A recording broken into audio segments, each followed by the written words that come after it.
10 থেকে 12 হাজারে এই ফোনটা 8 থেকে 16 জিবি র্যাম, 256 জিবির ইন্টারনাল মেমোরি এবং মোটামুটি লেভেলের গেমিং চিপসেটকে অফার করবে। সাথে থাকবে 50 মেগাপিক্সেলের মেইন ক্যামেরা শুটার।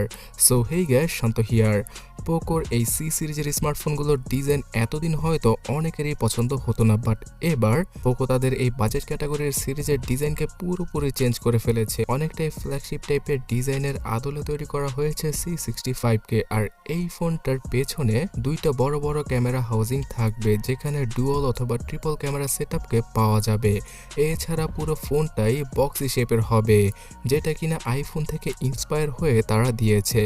সো এই C65 স্মার্টফোনটার পুরো বিল্ড কোয়ালিটি প্লাস্টিকের হবে, আর এর ফ্রন্টে বিশাল আকৃতির 6.74 ইঞ্চির 90 হার্জের রিফ্রেশ রেট যুক্ত IPS LCD প্যানেলের ডিসপ্লেকে ইউজ করবে পোকো, এবং এই ডিসপ্লেটা বাজেট অনুযায়ী সকলেরই আশা পূরণ করবে। যদিও কিনা HD+ রেজলিউশনের সাথে আসবে এই ডিসপ্লেটা, বিকজ এর চিপসেটটা ফুল HD+ এর সাথে 90 হার্জকে সমর্থন করে না।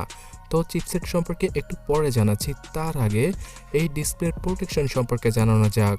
কর্নিং গরিলা গ্লাস 3 অথবা 5 এর প্রোটেকশন থাকবে C65 স্মার্টফোনটার ডিসপ্লের উপর। এছাড়া গাইস, সর্বোচ্চ 600 নিটসের পিক ব্রাইটনেস পাওয়া যাবে ডিসপ্লে থেকে। সো বাজেট ক্যাটাগরিতে আমার মনে হয় না অন্য কোনো ব্র্যান্ড এত ব্রাইটার ডিসপ্লে অফার করে থাকে, এবং 90 হার্জের রিফ্রেশ রেটটা থাকার কারণে ডিসপ্লেটা অনেক বেশি স্মুথ মনে হবে, আর ফোনটাকেও চালিয়ে অনেক বেশি ফাস্ট মনে হবে।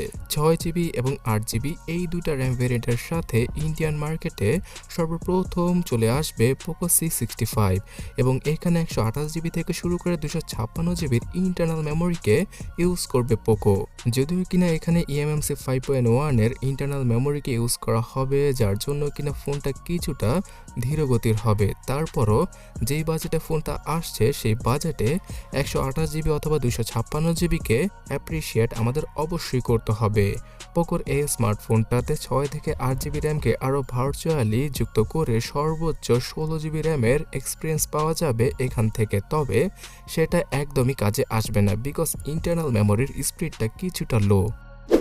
এর চিপসেটটা মানে মিডিয়াটেক হেলিও G85 চিপসেটটা এই UFS ক্যাটাগরির স্টোরেজকে অতটা ভালোভাবে সাপোর্ট করবে না। এছাড়া ফুল HD+ রেজলিউশনের সাথে হায়ার রিফ্রেশ রেটকেও সাপোর্ট করবে না এর চিপসেট, যার কারণে কিনা পোকো এত কিছুকে এই ফোনটাতে দিতে পারেনি। তবে 10 থেকে 12 হাজার টাকায় আমরা আর কি বা চাই।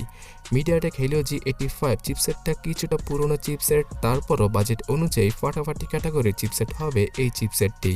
পাওয়ার এফিসিয়েন্সিগত দিক দিয়ে কিছুটা পিছিয়ে থাকলেও যারা কিনা টুকটাক গেম খেলবেন, যেমন PUBG লাইট অথবা PUBG মোবাইলটা 30 থেকে 35 FPS এ খেলতে চান, তাদের জন্য এই ফোনটা পারফেক্ট। এছাড়া ফ্রি ফায়ার গেমটাও আরামসে চলবে এই ফোনটার মধ্যে। আর গ্যাস, রেগুলার কাজগুলো সেরে ফেলতে এই ফোনটা দ্বারা তেমন কোনো প্রবলেমই হবে না। যদিও কিনা আপনারা যদি হেভিলি এই ফোনটা ইউজ করেন তাহলে কিছুটা ল্যাগ এবং ফ্রেম ড্রপের দেখা পেয়ে যাবেন। পোকোর এই স্মার্টফোনটাতে MIUI এর একটা লাইটার ভার্সনকে ইউজ করা হবে। এছাড়া এই স্মার্টফোনটা আগামী 2-3 বছরের আপডেটও পেয়ে যাবে। 5000 mAh এর ব্যাটারি, 18 ওয়াটের চার্জিং স্পিড, এই সকল টেকনোলজির সাথেই আসবে পোকো C65 স্মার্টফোনটি। এখানে 50 মেগাপিক্সেলের ডুয়াল অথবা ট্রিপল ক্যামেরা সেটআপ থাকবে ফোনটার পেছনে।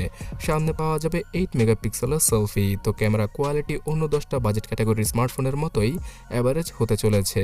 সাইড মাউন্টের ফিঙ্গারপ্রিন্ট স্ক্যানারের সাথে আসা পোকোর এই বাজেট ক্যাটাগরির স্মার্টফোনটা আমরা ডিসেম্বর মাস থেকে 10 থেকে 12 হাজার টাকা ইজিলি পেয়ে যাব, বিকজ এখন C55 এর মতো স্মার্টফোন এই বাজেটে পাওয়া যায়।